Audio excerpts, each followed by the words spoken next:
Steve, I understand it was quite the sunset tonight. You have some good pictures for us. You're not going to believe these pictures. I started creating a little time lapse during our 6 o'clock news from our tower cam, and take a look at this incredible sunset that occurred over Sarasota Bay, looking westward over Payne Terminal there. A lot of clouds blowing off from those storms that were passing by to the east and to the north, but look at this. There goes the sun over the Gulf of Mexico. We may have red tide, but we still live in one of the most beautiful places on the entire planet. And we have another picture of that same sunset, thanks to Parnell for sending in this pic from the sunset over Anna Maria, as seen from the causeway. And we did have those storm clouds as seen from the Ringling Mansion. The cause is on there over Sarasota Bay. Thanks to Dane for sending that in.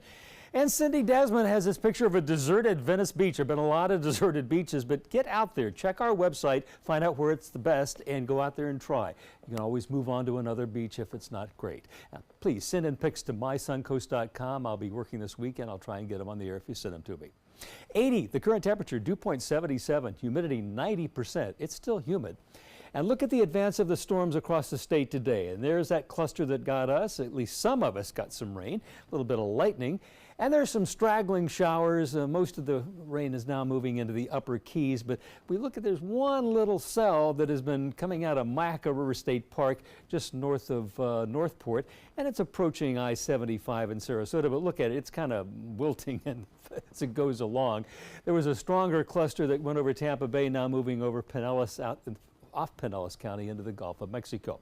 Now, this whole weather pattern, the way these storms are moving, is a result of this Bermuda high that has shifted more to the north and to the west. And that's channeling more of a wind flow off the Atlantic instead of from the due south, which we had last week and the week before.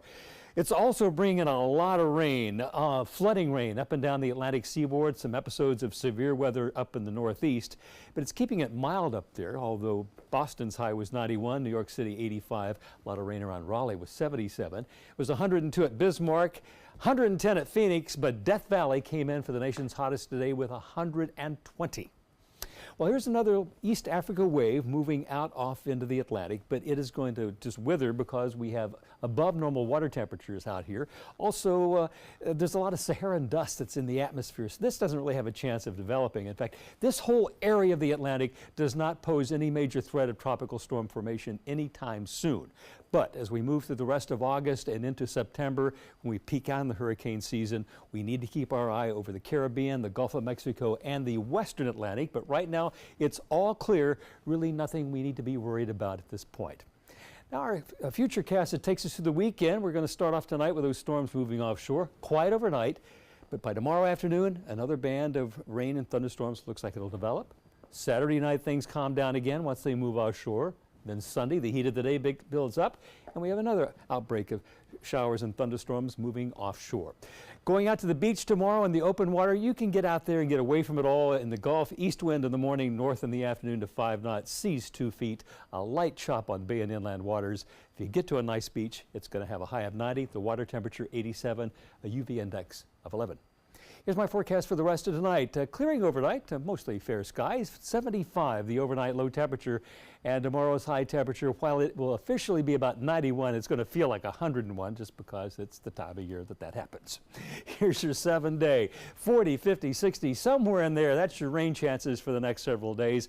As we move into the middle of next week, maybe that rain chance will go down, but really no big surprises as we're moving into the dog days of summer. This is exactly the kind of weather you would expect here on the Sun Coast, just not so much red time. Jacqueline?